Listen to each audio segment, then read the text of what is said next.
Hi everyone, and welcome to my review of Justice League vs Suicide Squad issue 6. Um, so yeah, when we start off with this comic, if you're reading it, it's really great.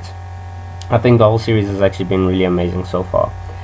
But what we're seeing here now is that in the beginning of the comic, we see that the world is in chaos, obviously. Eclipso has basically taken the control over everyone's mind. And we get to the scene where we see basically the Suicide Squad and the Justice League battling it out for control. And we're seeing basically Eclipso just hovering above it, just watching idly at all the chaos that he's caused. We're also seeing that Killer Croc finally got his matchup from the previous issue with Aquaman, which I think we can all agree that Aquaman is always is always going to win that fight. But we see that that isn't enough for Eclipso. So Eclipso goes ahead. He gets to Deadshot. He basically goes to Deadshot. He gets into his mind, and he sees that. And this is where you see the abilities of what Eclipso can do. Because I've been wondering throughout the end of this series is what is the catalyst for Eclipso to actually gain control of you. And I saw. Especially if you and I won't go over it, if you go through the Justice League tie-in, near the end of the issue 5 of Justice League vs Suicide Squad, that you see that like not everyone is affected, but Eclipso does want people to suffer. He does want people to see that they don't have control. So he can actually gain control of some people, but he does that only to the means of those that he doesn't control. He likes them to be tormented. So he gets to Deadshot. He basically gets inside to Deadshot's head, and we come to the realization. And then Deadshot goes back in his head, and he's busy thinking, "Oh wow, my fear is my daughter," and so on and so forth. And Eclipso gains control over him, and then Deadshot now becomes like another one of his minions.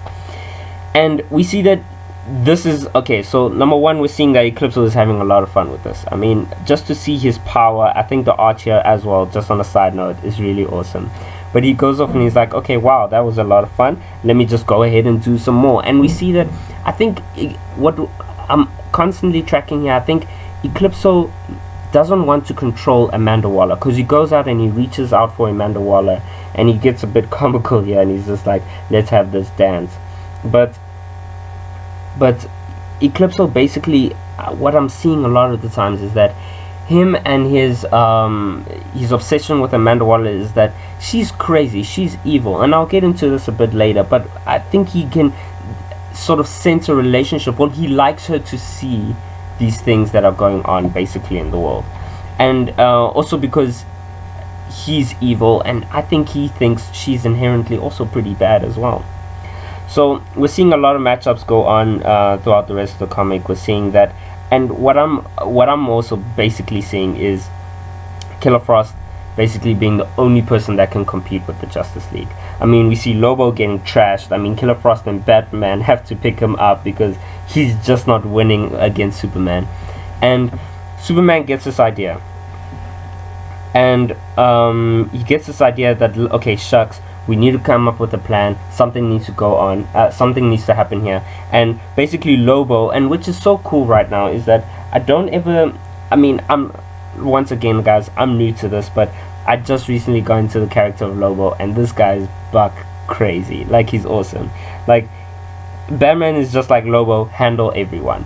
Me and Killer Frost will come up with a plan. And Lobo's like, no problem, Bats. Like I got this, And we see that Batman instructs Killer Frost, obviously, to get to create this crystallized thing in order to trap the beams of light from Superman's eyes, to refract them in to produce sunlight, which is obviously the weakness for Eclipso's, which is very vampirish, but sure, which is the weakness for Eclipso's ability. So we see Killer Frost trying to create this crystal. Obviously, the main concern here is that it's going to take up a lot of her life force, and she needs enough power to actually sustain the crystal. But we see Lobo as well, just flipping face planting Deadpool into the ground. We see like Lobo is absolutely amazing. He's probably like he's awesome, but I'll tell you even more about I'll tell you more about that later. So we see even Batman goes ahead and taunts Superman. We see this line here that Superman is like, "You've lived in the shadows for a long time, Batman. Don't you think it's time for you to come out, to become one with the dark," sort of. And Batman goes ahead and says, "No matter what you do, Superman, you'll never be human, ever. You know it." And he even goes ahead and says, "Your son knows it as well." So we see that Superman doesn't tolerate this. I think this is inherently an issue for Superman. That if you know the character of Superman, you know that as a child he had struggles fitting in with humanity, fitting in with when should I come out. I mean, you saw it even in the Man of Steel video. So with Man of Steel movie. So we see that Superman obviously takes on the taunt, shoots his eye beams, and Killer Frost basically puts this crystal in the midst of it. We see that obviously it's healing everyone. Side note here, Amanda Waller and Eclipso went up on fire. I don't see any reference later on in the comic that Amanda Waller was on fire, but I did think it was very hilarious that she was on fire. It looks like her hair. But whoever drew this was amazing. Anyway, so we see that Killer Frost is having a hard time sustaining and keeping this crystal. And she's losing life force, and we see Batman ready to sacrifice himself to make sure that this crystal stays intact. And then we see the rest of the Justice League, after being cured, that they're willing to give up their life force as well. Anyway, Eclipso recovers, and he comes back and he tries to infect Killer Frost here, and which is very practical, because I think he just realized that this is the woman that could possibly destroy him. So he tries to infect her, and it doesn't work out, because we'll see later, inherently, like, there wasn't any fear in her heart. There wasn't any fear for her to be consumed or be persuaded by. So we see that Eclipso obviously gets knocked out. We don't know, and I'll get to this later, like, we don't know where this crystal is, by the way. Anyway, Max Lord is laying unconscious on the ground. I mean, Killer Frost is also pretty fragile as well, and this is why I was saying Amanda Waller is actually kind of evil, and I think why Eclipso could relate to her and liked her is because she literally just she tells Killer Frost, kill Max Lord, and Killer Frost is like, no, like, that's crazy. And then Amanda Waller now says that almost like Max Lord would suggested to her, like, it's for your better interest, that now Amanda Waller says, yo, listen, if you don't kill him, if you don't take up his life force, you won't survive. Like, you need this now to survive. Now you need to do this. It's not a want to do this. So, and I think, and then obviously Killer Frost, being the awesome person that she is, she just says, no, Waller, this isn't right. I'm not going to do it. I quit. I'm done. Right.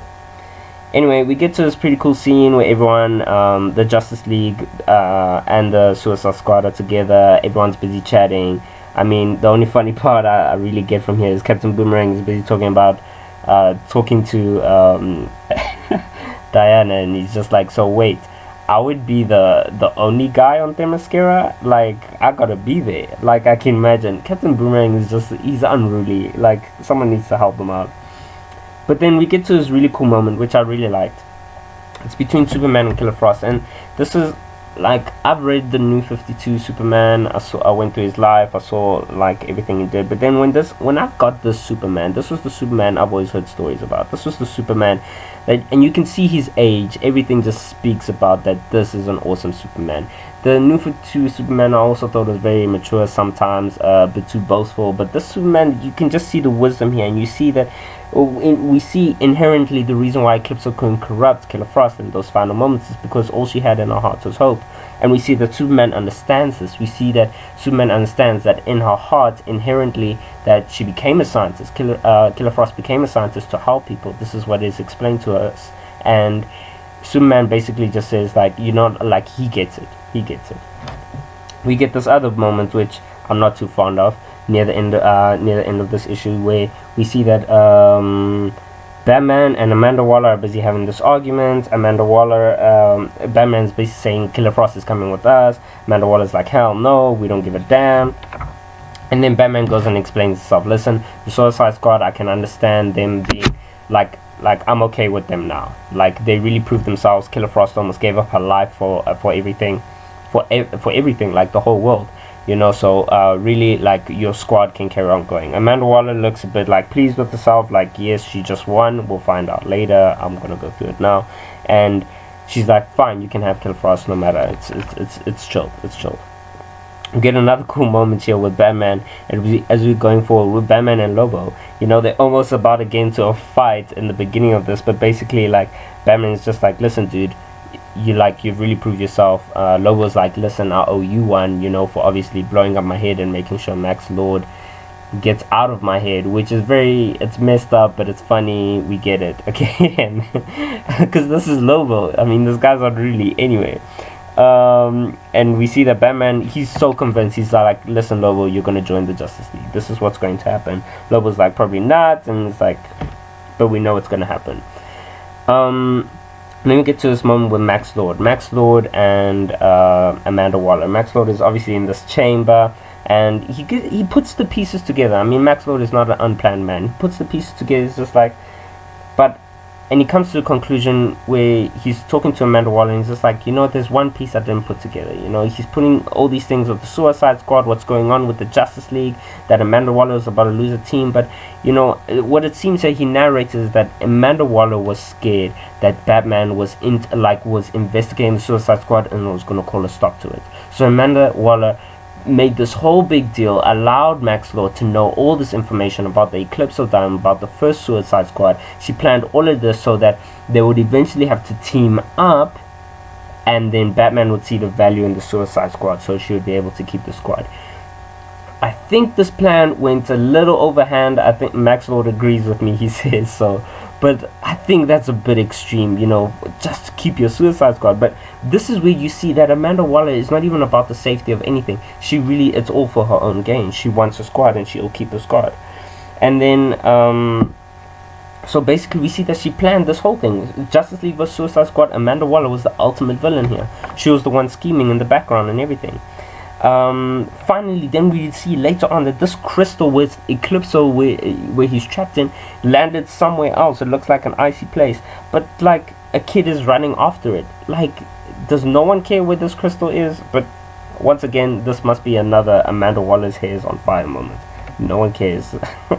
And then we basically see that, you know, Max Lord is just like, what do you think you're going to integrate me in? You're going to keep me in this prison cell and integrate me into the Suicide Squad? And she's like, nah, I'm gonna, and she walks away with a smirk on her face, but saying like, listen, I'm Task Force X, you know, that's what's going to happen basically.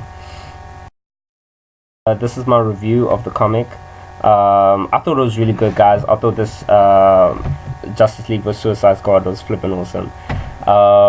Yeah, listen, I'm going to be doing more videos. Please like and subscribe if you do. Please comment on things that you'd like me to review on.